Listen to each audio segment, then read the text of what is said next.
DL पाई एबे आउ देबाक पड़िबोनी टेस्ट गोटे क्लिक रे तैयारी हेबो लाइसेंस। जदि आपण नुआ ड्राइविंग लाइसेंस बनैबाकू चाहुचंती तेबे आपणको पाई एक खुशी खबर अछि। ड्राइविंग लाइसेंस पाई आपणको आउ आंचलिक परिवहन कार्यालय आरटीओ बारंबार दौड़िबाकू पड़िबो नाही। ड्राइविंग लाइसेंस लोकंकु किपरि अति सहजरे मिली परिबो सेथिपाई केंद्र सरकार वर्तमान नियम प्रस्तुत करिसंती। नूतन नियम अनुसार वर्तमान आपणको आरटीओ को जाई कौनसी प्रकार ड्राइविंग टेस्ट देबाकू पड़िबो नाही।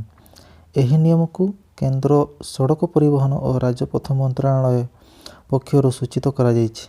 एही नियम एही मासरु लागू होइछि।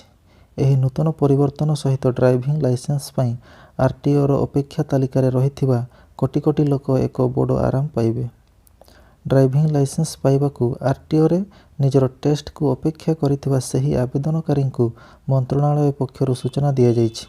वर्तमान सेमाने जेकोसी स्वीकृति प्राप्त ड्राइविंग ट्रेनिंग स्कूल रे ड्राइविंग लाइसेंस पाई निजको पंजीकृत करि परिबे। सेमानंकु ड्राइविंग ट्रेनिंग स्कूल रु तालीम नेबाकू पड़िबो ओ सेठारे परीक्षा देबाकू पड़िबो। आवेदनकारी को स्कूल द्वारा एक प्रमाणपत्र प्रदान करा जिवो।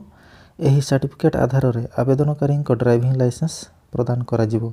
वीडियोटी भलो लागिले लाइक करिवे, शेयर करिवे, चैनल को नुआ आसीथिले सब्सक्राइब करी बेल आइकन को क्लिक करिवे ताकि नेक्स्ट वीडियो रो नोटिफिकेशन जल्दी पाइबे।